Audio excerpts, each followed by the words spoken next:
Welcome to the Backyard Bounty Podcast from heritageacresmarket.com, where we talk about all things backyard poultry, beekeeping, gardening, sustainable living, and more. And now, here's your host, Nicole.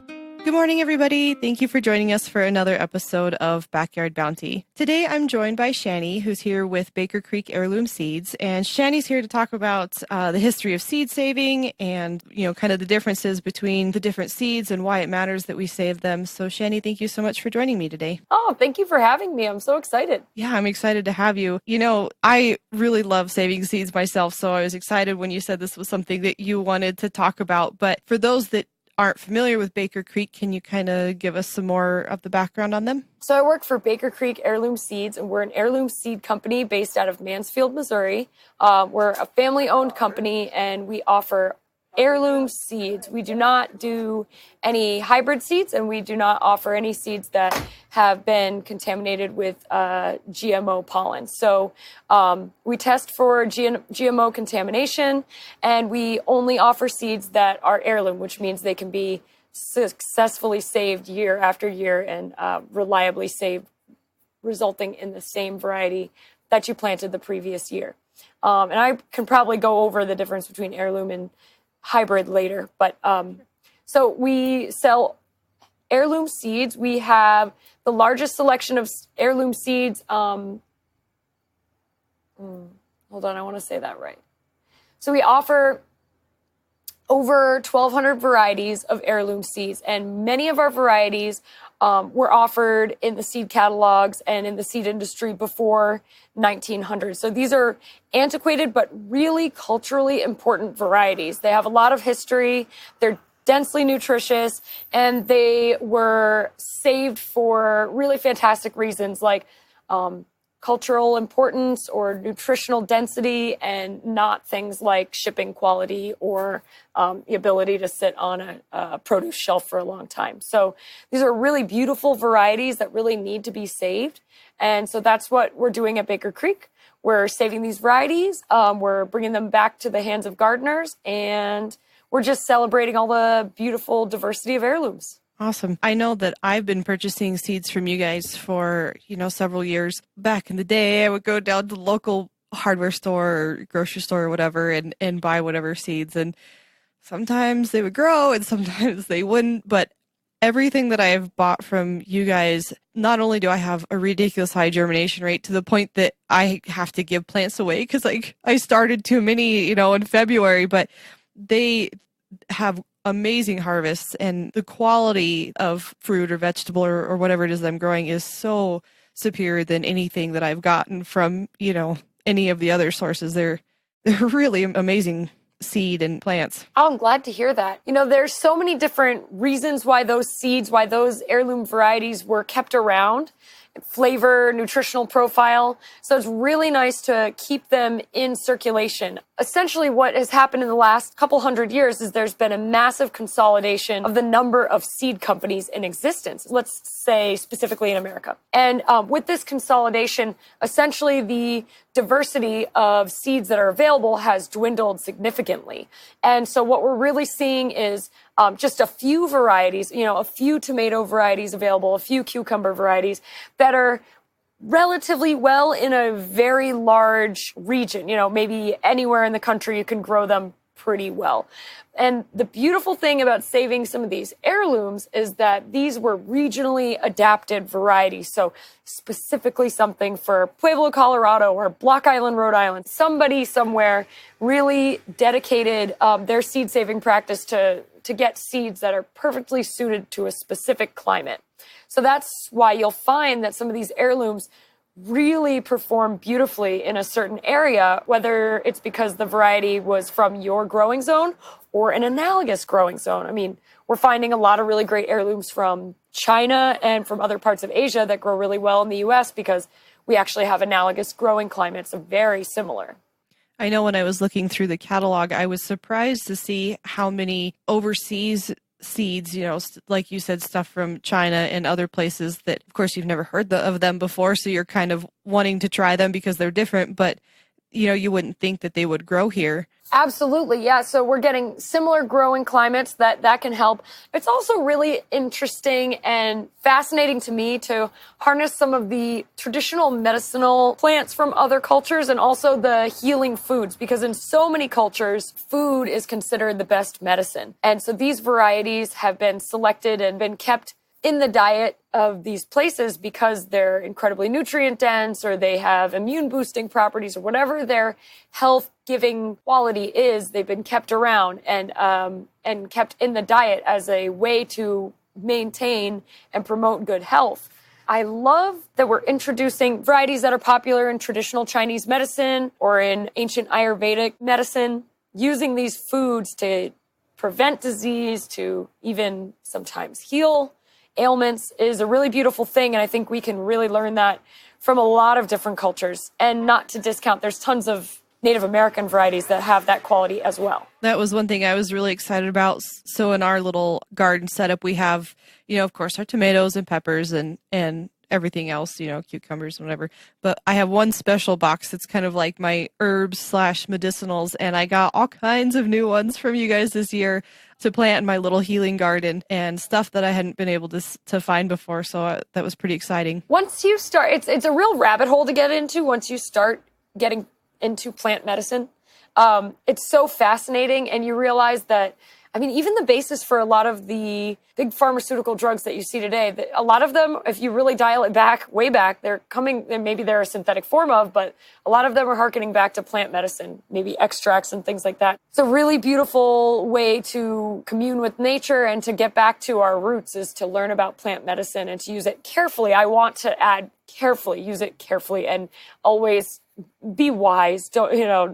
I hope no one's going to go out there and stop taking their medication or anything like that. But it's something to work into the daily diet for sure. Yeah, definitely. Maybe since we've kind of mentioned it a couple times, can you explain the difference between like an heirloom and a hybrid and a GMO? Sure thing. Yep. So Baker Creek, we sell only heirlooms. Heirloom actually is a tricky little definition because a few people have different definitions of heirloom. So I'll tell you the two definitions and then the one that we kind of ascribe to. So an heirloom seed is always, no matter whose definition, it's always an open pollinated variety, meaning that the seeds can be saved reliably year after year. As in, when I buy a tomato seed from Baker Creek, I plant it, I grow it, I save that tomato, and I save those seeds. When I plant those seeds the next season, I'm going to get the same tomato that I ate the season before. So we are getting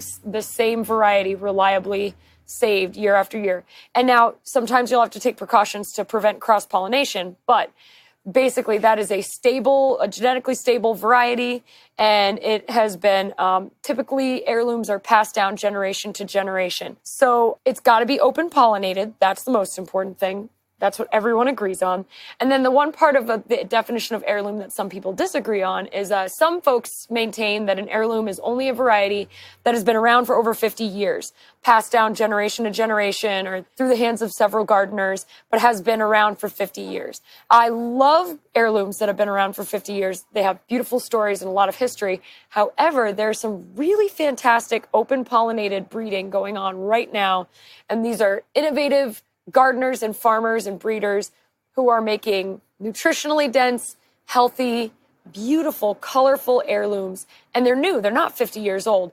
And Baker Creek, we want to celebrate those breeders and their work, and we want to celebrate those beautiful new heirlooms. So we just go by the definition of heirloom as an open pollinated variety. So we're inviting heirlooms that have been newly introduced. And I would love to talk about one of my favorite open pollinated breeders a little bit later, Brad Gates. So we can talk about his tomatoes in a sec.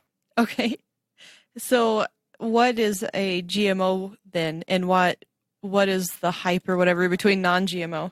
Right. Sorry. So we've got our heirlooms, and then we've got our hybrids, which would be something that was more recently was manipulated, cross-pollinated. Nothing wrong with hybrids, that they're fantastic in a lot of ways. They have hybrid vigor. They tend to grow really, really well.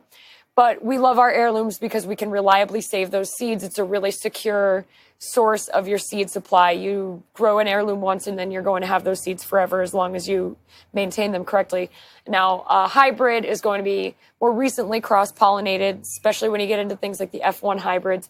And so those seeds, when you plant them, you're going to get a random genetic mix, and you're not going to be able to reliably save those seeds. So we have a fundamental difference between the heirlooms and the hybrids. And then thirdly, we have GMOs. And very controversial topic with GMOs, but if I can put it most simply, a genetically modified organism is different than an heirloom. It's different than a hybrid because the genes of a GMO have been altered in a way that could never be manipulated or could never be performed in nature. So a hybrid is someone maybe taking a purple tomato and a yellow tomato and crossing them and making a striped tomato, we'll say. But a GMO would be to take an entirely foreign genetic piece of material and inserting that into the tomato to make it entirely different and something that could not be replicated in nature. Now, GMOs are often created in concert with chemicals, agricultural chemicals. And they're oftentimes created to be grown with those chemicals and the chemicals used heavily. So that's something that as a company, we do not believe in. As a gardener and a farmer with my background, I just don't believe in buying a seed that you, A, cannot save and plant the next year. So it's just not sustainable seed source. But then we're talking about the almost obligation to grow that variety with a lot of pesticides. We've got a great example of a GMO that's extremely popular in the US is Roundup Ready corn. Now, this isn't a corn that you're going to grow in your home garden. This is grown in major swaths across America. And essentially, it is resistant to the very popular herbicide, glyphosate. Roundup is the trade name. And so you can spray this corn with Roundup and it won't die, but all the weeds around it will die. And there have been a lot of studies that have come out showing the very likely carcinogenic effect of glyphosate, the active ingredient in Roundup. And then we talk about the environmental impact of spraying your entire field and eradicating all the weeds in your field. One small example, and I say small, it's actually a huge example, would be milkweed, the sole food source for the monarch butterfly. Milkweed was most often found around the edges of agricultural spaces like big cornfields. And with the introduction of Roundup Ready corn, we're seeing farmers able to just generally spray their entire area, wiping out all their weeds, including the milkweed. So the food source of the monarch butterfly being wiped out, and probably not a consequence that anyone intended, but dire indeed. The monarch is considered a keystone species. They are an overall marker of the health of the environment, and the population is in rapid decline. And it's due in part to the loss of their food source. So there you have it. Heirlooms, hybrids, GMOs. I hope I kind of explained that well enough. No, that totally makes sense. And that, gave me some insight that I didn't have before. So what's important to note with Baker Creek is that most of the GMOs that are available on the market are not garden varieties. So we're not saying that you're likely going to accidentally buy a GMO tomato anytime now. I mean, there's a lot of GMO development, so that could be something available in the future. But what we're saying is that we test our corn and our soybeans, anything that is in danger of being cross-pollinated by the pollen of a GMO crop nearby, we test to make sure that it's not. That's really important to us. We make sure that you're not accidentally getting GMO-contaminated corn because a massive amount of the diversity of corn that exists in the world is contaminated with GMO pollen, and that can never be removed. For example, it took us a very long time to find a non-contaminated seed source of the Bloody Butcher corn, which is an iconic heirloom corn that's been grown for generations. And for many years, we were unable to find a source that had not been contaminated. So GMO pollen is ubiquitous. That corn is being grown everywhere. And we just want to offer people an opportunity to grow corn that has not been contaminated with that. Whether you believe, whether you support GMOs or not, I think it's fair to say that it's very wise to at least steward some seed that has not been contaminated so that we always have the option to have it just in case. Yeah, I think that makes sense. And if you have a choice, I think that most people would prefer to grow something non-GMO in their own garden. Yeah, as a home gardener, definitely. So I don't know if you have even heard of this or if this is a thing or something you can even speak on, but this conversation made me think. I remember hearing or reading somewhere that the reason, for example, wheat. So today, a lot of people have celiac disease or gluten intolerance or whatever, is because the wheat today is different than the wheat 50, 100 years ago when, during the pioneer days or whatever, that, everybody was eating this wheat and they didn't have these issues. And I believe that they thought it was because most of the wheat was GMO. And I'm not totally sold on this, but... Or sprayed with Roundup as a desiccant. Roundup is it's used off-label, not just to eradicate weeds, but it's also used as a desiccant during harvest period for things like wheat. This is not something that I'm incredibly well versed on, but yes. And I would say, just as a general statement of the impact, this isn't specifically speaking to wheat, but a general statement about the impact of GMOs on our diet, whether you agree with the science or not, I think the fact is that growing massive swaths of, say, GMO corn across America to make heavily processed food, I think we can all dial it back and say that heavily processed food is not good for anyone. I don't think there's anyone who's going to object to that statement. So really, when we support or when we allow massive swaths of America to grow one single crop of things like corn and soy, and then we see it processed into fake food, those are not whole foods. Those are foods that are laden with pesticides and then highly processed. They're not easy for the body to work with or break down, and they're not anyway nutrient rich. So I think that it really, at the end of the day, growing GMOs is propagating a diet full of processed food, which I think everyone can agree is not good for you. And that kind of then goes full circle as to why everybody should be eating heirloom variety foods. Absolutely. Heirlooms or some quality hybrids, but the beautiful thing about heirlooms is the seed security. I mean, it's a really beautiful way to keep the power of our food system in the hands of the people, is to grow heirlooms and save those seeds, get a seed library going in your community, pass those seeds down within your family. So can you maybe explain more of the proper way to save and store your seeds? Absolutely. So you want to do a bit of research when you're going to save seeds. Here's a great example. I have a beautiful we were talking about watermelons before we started recording. Yes. So I have a beautiful watermelon right now. I did not expect to thrive on a small island off the coast of Rhode Island. We have pretty cool summers. They don't get incredibly hot, and we get a decent amount of moisture. That's just not watermelon weather. However, I got this beautiful bumper crop of Alibaba watermelons, and they're thriving. I'm getting tons of fruit off of each plant, and the flavor is out of this world. So I need to save every seed possible, and I need to bring those seeds to my local library because we have a seed library here.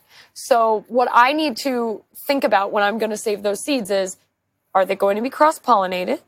And what do I need to do to get them to be able to stay reliably stored for the winter so that my friends and I can grow them next spring and the seeds haven't rotted over the winter or anything? So those are the factors we're thinking about: cross-pollination, proper curing and proper harvesting, and quality control to make sure that they can store over the winter.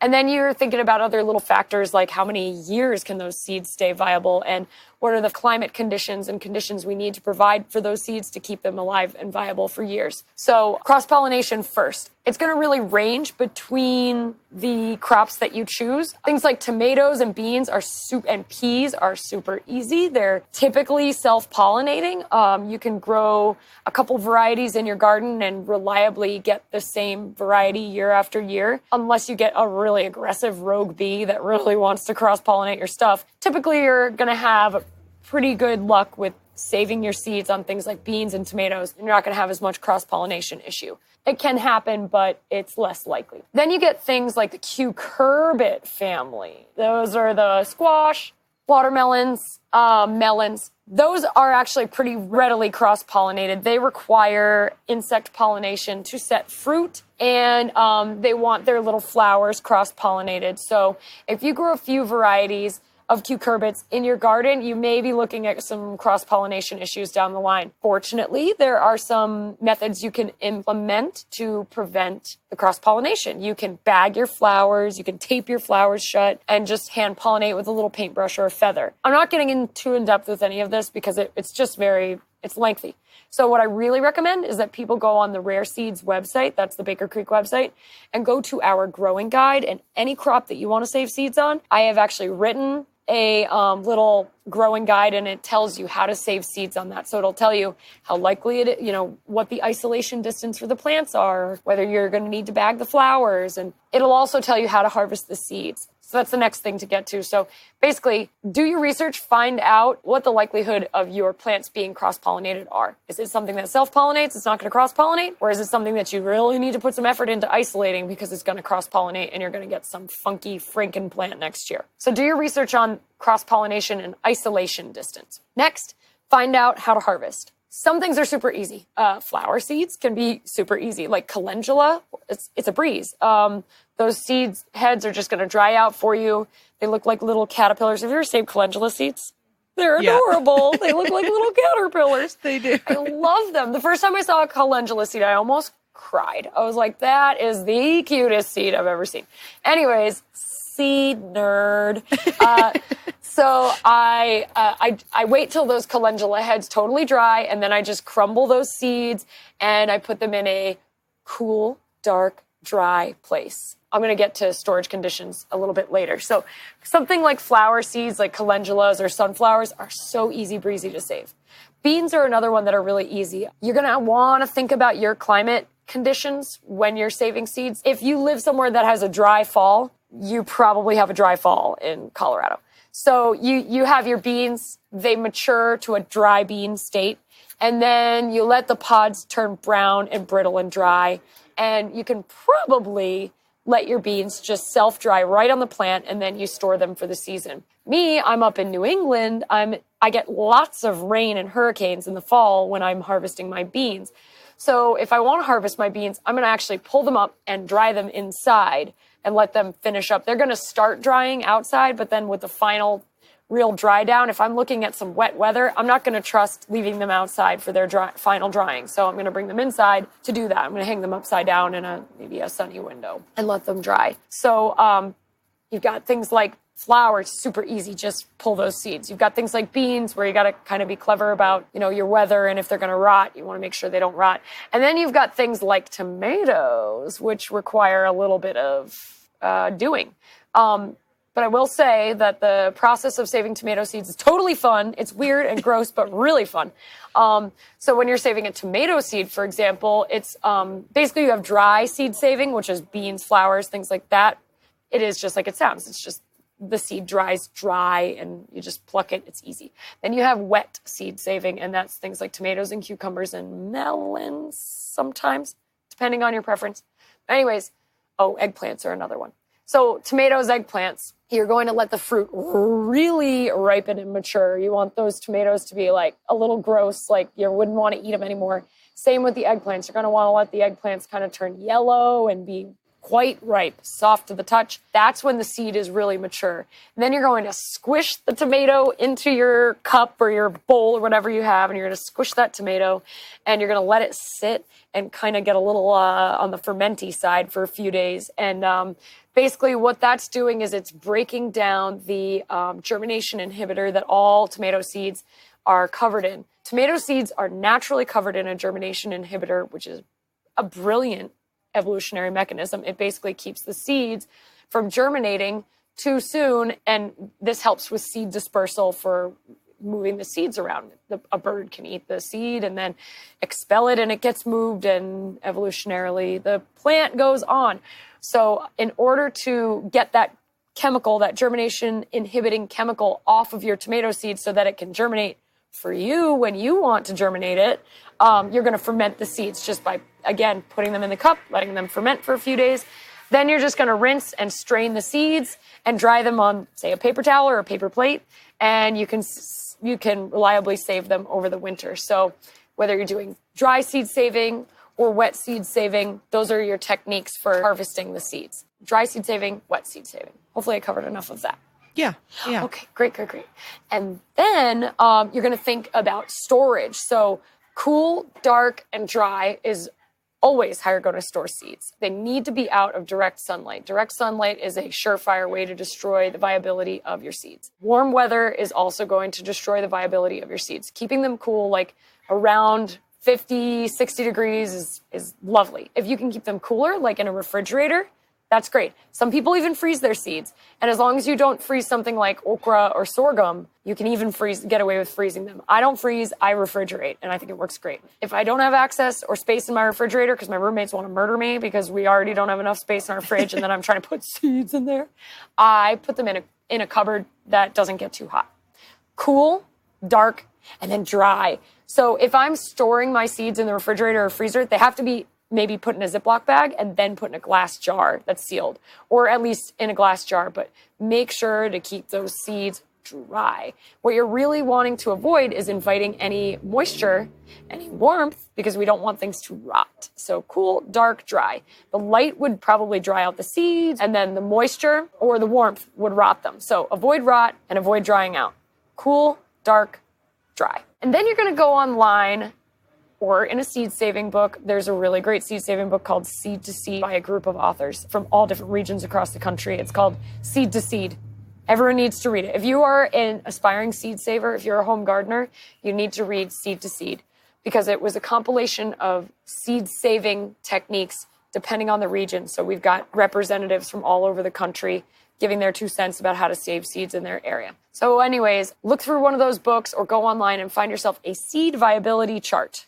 And a seed viability chart is going to tell you how long the average lifespan of a particular crop seed is if saved properly. For an example, parsnip seed, even if you do everything right, it's only going to be viable for 1 or 2 years. And when I say viable, I mean like most of the seeds will sprout. A good percentage of your harvest will sprout in the first year and 2 years of parsnips. Then they decline rapidly. Lettuce is another one that doesn't have fantastic germination after a few years. But then you get things like beans and watermelons that have crazy long viability. And when they're stored right, like say in a cave in New Mexico, they can last for decades, and it's even been shown hundreds of years. So it really ranges a lot, and it really depends on the crop. So be sure to figure out the harvest technique, store them properly, and then learn a little bit about what you can actually really expect from the viability of that crop. Yeah. And I'm definitely going to check out the website too with your information on there. Yeah, that's a great resource. I'm so glad they gave me the time and space to write it, because it was a huge project. He was like, yeah, can you write a growing guide for every crop that we offer? But it was fantastic. I mean, I went to school for this, but it was really great to go over it again. And I haven't saved seeds on everything. I mean, some things are biennial. I'm not going to keep a turnip in my yard for 2 years in order to save the seeds for it. I'm not that good. Wish I was. Well, I know that, you guys' resources are amazing. I have my catalog. Yay! That's awesome. I keep it in my house and I flip through it and I read it and I go to my husband very excited and say, what do you think about growing this one next year? And he's like, that's your thing. Just get whatever you want. I have an aunt like that. She said her husband's always like, why do you always grow the weird stuff? And she's like, I love the weird stuff. Yeah. Clearly, I am a direct descendant right down from her. Yeah. Well, everybody has the regular stuff. You got to have something different. So you mentioned earlier that you, and I hope I don't misspeak here, that you had some favorite hybrids, and you mentioned somebody named Brad. Oh, okay. They're my favorite new heirlooms. So I'm really excited about some of the new heirlooms that have been introduced lately. We've got some breeders doing really incredible work making open pollinated varieties. These are welcome to the public. They're not patented. They're not controlled seeds. This is like an incredible labor of love. These are people who just want to introduce the most beautiful heirlooms to their fellow gardeners and farmers. And so one person I would love to give some credit to as an incredible breeder right now would be Brad Gates from Wild Boar Farms. There's a ton of really great breeders out there, but specifically we do a lot of work with Brad, and he has brought things like the Black Beauty tomato, which is the darkest black tomato on the market. It's stunning black beefsteak tomato with the most incredible flavor. The Brad's Atomic Grape, which I believe was our best-selling tomato last year, which just boasts like incredible nuanced, complex flavor, citrusy, sweet, with this great crunchy texture. And above all, it's like the easiest tomato to grow ever. It's super abundant and it's crack resistant and it can tolerate drought. It's such a winner. So I love that Brad has his finger on the pulse of what's going on with food and farmers market trends and market trends right now. And he's really playing to what people want and making really cool stuff. He knows, because he was a market farmer at the farmers market in California. And I was a market farmer as well here in Rhode Island. And so he understands that the way that farmers market culture is now, you're getting more people to your table when you have a really eye-catching variety. People are shopping with their eyes. So he's making these really beautiful tomatoes that you've never seen before, the kind of stuff that stops people in their tracks. So he's making beautiful varieties that stop people in their tracks. They're getting people to come to a farmer's market table, and they're really pushing sales. And as a home gardener, I would say a lot of people are probably seeing that Brad's Atomic Grape on the cover of the Baker Creek catalog and going, oh, wait, I've never grown a tomato in my life, but I think I need to start because those are super funky. I've never seen anything like that. So he's just doing fantastic work by getting everyone engaged with things like heirloom tomatoes, because even the least interested person who has absolutely zero interest in eating tomatoes is going to turn their head when they see an all black tomato and go like, what is that? Where'd that come from? How'd that happen? So hats off to Brad. There's a bunch of other breeders actually right now that are doing really great work, and I don't have enough time to name them all, but definitely I encourage people to go to the Wild Boar Farms website or check out what we have from Brad on the Rare Seeds website. And he's doing fantastic work, beautiful stuff. And there's lots of other open pollinator, open source, open pollinator breeders doing really awesome work right now. And yeah, like I said, they're thinking about things like what the market farm of 2019 looks like. What are our needs? What does the market look like? That's why we're seeing some really cool kales come out right now, because kale is having such a resurgence. So we've got beautiful varieties like scarlet kale, which is deep purple. And then we've got a new one coming out this year called Casper, and it's got wild variegated foliage that looks almost like an ornamental kale, but it's totally edible and delicious. So I'm super excited that people are responding to market demand by making really amazing new heirlooms. I'm just really excited to grow them and work with them. I had bought some of the atomic tomatoes, and of course they were the one tomato that the rats came through and leveled. So I didn't get any, they got, and then they got destroyed. And I was just about in tears. They could have touched any of the other ones, but I can't say I blame the rats. I mean, they're delicious. They're irresistible. Yeah. But that's a shame. I hope you have better luck next year. Yeah. Well, I still have some seeds, so I'm definitely going to try again. I would send you a pack. Oh. That's a bummer. Yeah, the rats, they're tough. Keeping rodents out of the garden is a challenge, but I've learned some tips and tricks. What are they? What are your tips and tricks for? Okay, so if you have so if you have something like a burrowing rodent, like a mole, using hardware fabric, lining the bottoms of your beds, say you have raised beds, lining the bottom with some mesh to keep them from digging upward, or using mole cages, that can be tremendously helpful, because those digging mammals, they're coming up from the bottom and they're destroying your root system. Planting plants like rue, R-U-E, rue, that herb is absolutely repellent to bunnies.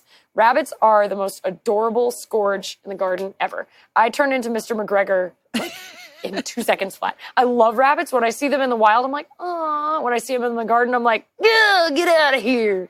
So Planting rue helps. Planting things from the allium family, especially interplanting alliums within your veggie patch, that helps tremendously as well. Rabbits are fairly repulsed by alliums. They're totally repulsed by rue. And then I have to say, one of my roommates one time, we had a garden together, and she would hang Irish Springs soap around the garden, and we never had a deer problem ever. Really? I've heard of that, but I didn't realize it was a real thing.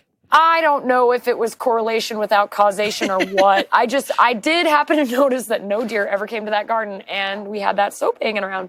Other things that I use for deer are incredibly tall fences, because it's one of the only things that can keep deer out of your garden. Planting deer-resistant varieties, I mean, that's tough. Most of the stuff that we like, deer like as well, but they don't like hot peppers. Oh, another thing you can do for your mammal pests is to spray with capsicum, which is a hot pepper spray, and you can even make capsicum oil yourself, just from steeping hot pepper seeds, getting that capsicum oil set aside, and then spraying it on your actual fruit. That will keep the mammal pests at bay. And you can add garlic to your capsicum spray as well. Oh, there's a trade item called Bobex, and that is made from cinnamon and eggshells, and you can spray that as well to keep deer away. You can spray it around the perimeter of your garden, and that helps. And then I'm always interplanting things like calendula and marigold because they're so pungent, and some mammals are totally annoyed by plants like that. So those are my tips and tricks. I wish everyone the best of luck with rodents. They are annoying. Yes. Do you have any suggestions for birds? Ooh, birds. Ooh. Bird netting, scarecrows, yikes. Birds I don't know so much about. Birds have alkaline stomachs, so using things like hot pepper spray is not going to work on a bird. They don't even taste that hot pepper seed oil. They don't even taste it. In fact, one way to keep squirrels out of your bird feeder is to put hot pepper seeds in there, because the birds can't taste the hot pepper, but the squirrels can. That's a good hint. I wish I had more insight on birds. I don't typically have big bird issues with my garden. We, of course, have the issue where they'll just come through and they'll peck like a tiny little hole, and then they move on to the next one. I don't mind sharing, but eat the whole thing and don't ruin everything. Spoil it for everyone. Yeah. That's not right. So you mentioned, like a seed library, and we have one of those here. Do you have any suggestions on people that would like to start one in their community? There is a really great website, and I don't remember the name, but I will send you the link and you can put it up on your, show notes or whatever. I want to say it's like the Richmond, Virginia Seed Library, but don't quote me. But anyways, this seed library has been really dedicated to educating folks on how to start their own seed library. And I believe Hudson Valley Seed Company, which is a good friend of Baker Creek, and they come to the National Heirloom Expo every year. They started as a seed library, and so I think if you go on their website, they also have some really great tips and tricks for starting your own seed library. So there's lots of resources online. I did help start a seed library at the library that is in my town, and that has been really, really fun. So you can start it as something really, really small. I mean, I think our seed library started as like a Tupperware container filled with some seeds. You can always contact Baker Creek for a donation for a seed library to get your seed library off the ground, because sometimes, people don't have seeds to donate at the beginning. So get yourself off on the right foot by sending us an email at seeds@rareseeds.com, attention donations, and ask for some free seeds for your seed library. We'll be happy to send them. Start small, and always remember to label everything really clearly. And I like to draft up, and you don't even have to write it yourself. You can find them online already written, but drafting up some rules and guidelines for the participants of the seed library so that they know, how to save their seeds and how to bring them back to the library at the end of the season, or sample back to the library at the end of the season. Also asking your library to get a copy of Seed to Seed. Another one is the Seed Savers Exchange Guide to Seed Saving, which I think is called the Seed Garden. But anyways, getting a seed saving book and putting it on display by your seed library is going to help people tremendously. It's going to save them a lot of research time. So educating, starting small, and keeping the resources right at hand, and getting a free donation from Baker Creek. Those are the best tips that I have for getting your seed library started. That's really awesome that you guys offer the donations, because, like you said, a lot of times these are probably started by an individual or a really small group, and coming up with seeds can definitely be a challenge. Yeah, absolutely. So we want to see more seed libraries started. That's really our goal. J.R. Gettle, who started the company when he was 17 years old, he started it because he was noticing a sharp and alarming decline in the diversity of seeds that were available. His grandparents had a really beautiful collection of antique seed catalogs. Jer actually taught himself how to read out of those catalogs, and he used to obsess over the old antique seed catalogs. He loved them. He was fascinated by them.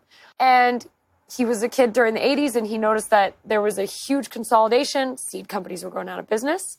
Varieties were going extinct. And no one was saving them. Or Seed Savers Exchange was saving them, which is really amazing. And it's one branch of how we're going to make sure that we keep all these varieties alive. It's just one of many ways that we can keep our seed security safe. But that's why we began in the first place, was to get more people saving these seeds. It's one of the best ways to proliferate and keep that seed diversity alive and strong, is just to get it in the hands of gardeners. And reminding people of why we grew these varieties and why we still should. Having a little heirloom renaissance is essential, letting people know why they're still relevant and important. If you had to pick 5, maybe 10 of your favorite seeds, what would you pick? Ooh, what a good question. Okay, the Yamato cream watermelon. You would not maybe know this if you didn't know it, but in Japan, there has been incredible work over centuries and centuries in breeding open pollinated varieties of vegetables. There was a period in Japanese history where much of the country was following a Buddhist vegetarian diet. So a lot of work was put into refining the most delicious vegetables. Highly gourmet, fantastic texture, great flavor, just a labor of love, like really high quality vegetables. So, and they also are really into watermelons in Japan. So the Yamato cream watermelon is a relatively new heirloom in the last 40 years. And it has the most sublime flavor, like citrusy, creamy, sweet, tangy. It's incredibly nuanced. The texture is amazing. And the plant grows like gangbusters. It's the best watermelon I've ever tasted. So Yamato cream watermelon is like one that I don't think I can live without. Another? Okay, I have kind of a small and odd obsession with the Austrian seed pumpkins. So this is growing pumpkins, not for the flesh, but for those pepitas, those green seeds, pumpkin seeds, but without the skin, hull-less pumpkins. So this is, when you grow like a jack-o'-lantern and you scoop out the seeds and then you roast them, but the hull is kind of tough and a little hard to eat. But then you go to the store and you buy those green pumpkin seeds, and they don't have a hull, and they're so easy to eat. You can throw like a bazillion in your mouth at a time. Those are skinless or hull-less pumpkins, and they're very popular in Austria.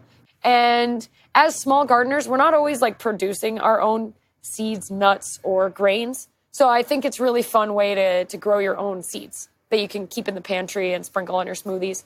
So I love the Austrian seed pumpkins. One variety in particular is called Lady Godiva, which is cute because it's naked seeded and it's called Lady Godiva. It's sweet. I'm super obsessed with that Black Beauty tomato. It's so dark black and the flavor is really good. It's really, really richly nuanced. It's sweet, it's tangy, it's complex, it's smoky. My all-time favorite tomato of all time ever, I think has to go to good old Paul Robeson, which is very similar to a Cherokee Purple or Carbon. It's a purple tomato. It's super smoky flavored. You can't stop eating them. Like I could be sent to the hospital eating those. They're so good. So I love me a Paul Robeson tomato. Black Beauty tomato as well. Black Beauty is more of like a head turner. Paul Robeson is a beautiful tomato with probably the most gourmet flavor in my opinion. Black Beauty has fantastic flavor, but it's really that eye appeal that gets you with the Black Beauty. Okay, so what am I at, 4? Yes. Okay. Ooh, I got to pick a carrot. I pick carrots because one of the best ways to get kids into gardening is to get them to grow a carrot, especially a rainbow carrot. I would host school tours when I was the farm manager at Baker Creek. I used to host school tours, and I remember I pulled up rainbow carrots in front of the school kids, and they flipped out. They were so excited, and they were like ready to brawl over who got to eat the carrot.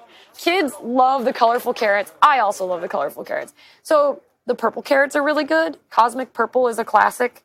But then you get the black nebula carrot. I'm going to choose black nebula carrot because it's super dark purple, really deep, like really rich in the antioxidant anthocyanin, which has a massive host of health benefits. And it's super dark purple and it has a great flavor. So black nebula carrot, 5. I'm going to stop myself at 5 because if I go to 10, I'll ramble for like days. You'll be like, your editor is going to want to murder me. Well, I didn't want you to feel, limited in your selection. No, yep. So can you maybe tell us a little bit more about the history of seed saving? Right. So this is something that's been going on since humans have started to cultivate plants, since humans have started to pluck plants from the wild and make them their own. People have been seed saving. It was once the absolute crux of our food security was saving those seeds. And each individual being responsible for saving some amount of seeds. And as human nature has progressed and our culture and society has progressed, we've outsourced the security of our seeds to fewer and fewer people. And I would say now we are at an extreme where a very small group is producing the world's seeds. And what we're really coming to is a level of control and then agricultural chemical dependency because of the small amount of people that hold the seed security in their hands. So I think Baker Creek, we all believe that keeping the security of seeds in the hands of individuals and smaller groups and communities whose overall goal is not profit, but is the health and safety of themselves and each other, that's the safest way that we can keep our seeds. So I think that the history is also really, really important for us because it puts us in a time and place in a context in human history. And I think that sharing our stories is actually a really great way to teach tolerance and understanding of other cultures, because I think people can find a lot that they have in common through seed stories and seed histories. And then when you share them, that's one of the greatest bonding experiences ever. I remember I was a kid in a pretty homogenous town in New England, and I was so delighted when I got to try vegetables from other countries that maybe my friends' parents introduced me to. One of my best friends is from Peru, and her parents, they would invite me for dinner, and I would get to try all these wild foods that I had never been exposed to. And it was like some of the best times of my life, and definitely best times of my childhood, were sitting with her family and her dad telling me about the food that they would eat and how they prepare it. And it was just such an incredible learning experience for me. And I was so appreciative and came to such a deeper understanding of where they came from through their food history and through their gardening history. And now with my work, I get to do that all the time. I get to learn about the history of a people, the history of a region through their food and through their agricultural history. And I think it ties us all together better. And I think it humanizes people. And I really love that. We can always connect through food. That is like the best way to get people connected. Absolutely. So if somebody wanted to learn more about Baker Creek or how to, save their seeds or otherwise, what is the best way for them to find you? So people need to go on our website. That would be rareseeds.com. That's our website. You can find us on Facebook at Baker Creek Heirloom Seeds. We have an Instagram account, Baker Creek Seed Company, and we have a Twitter at Rare Seeds. But yeah, check out our website. That's the best way to buy the seeds, check out the growing guide, read our blogs, get all the information possible. So definitely check out rareseeds.com. Also, for those who are really getting excited and want to come and really celebrate the diversity of heirlooms and get really deep into it, need to come to the National Heirloom Expo, which is an event that we put on every year in Santa Rosa, California, in Sonoma County. That is basically a 3-day heirloom seed festival. We have the world's largest heirloom produce display, and this is an opportunity to see, taste, and interact with an incredible array of produce, and to hear and talk with speakers, demonstrators, presenters, exhibits, and displays of people that do homesteading, farming, organic agriculture, regenerative agriculture, seed saving, community engagement, and people who are dedicated to the healthy food, basically anything to do with heirlooms. So come to the expo, National Heirloom Expo. Get on our website, rareseeds.com. Other good, just general sites that people should be checking out. Seed Savers Exchange has been doing great work in seed saving for a very long time. So I encourage people to just get themselves an heirloom education. And, oh my gosh, I can't forget. Please go on our YouTube channel, which is called Rare Seeds, and check out our videos, because we do all these incredible historic videos where we go take a deep dive into the history of each variety. And we also have a ton of gardening how-tos, because maybe you picked up from the podcast, I really love to teach people how to garden, and I love sharing all my garden knowledge that I've acquired over the years. So I'm in the garden real time teaching people about gardening, seed saving, whatever the topic is.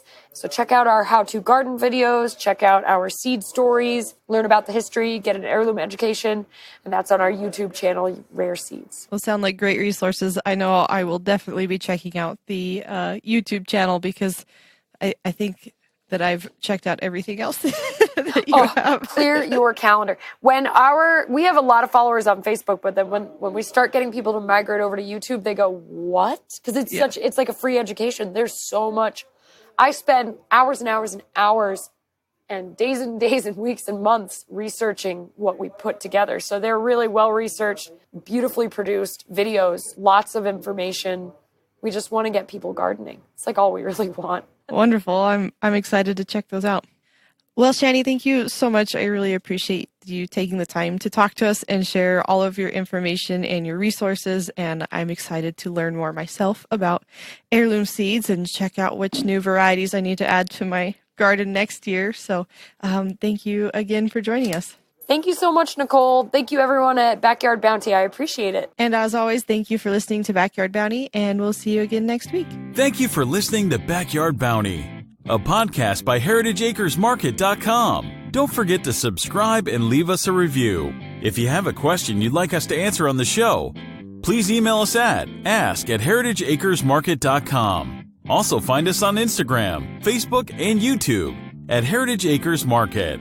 All the links mentioned in this podcast will be included in the description. See you again next week.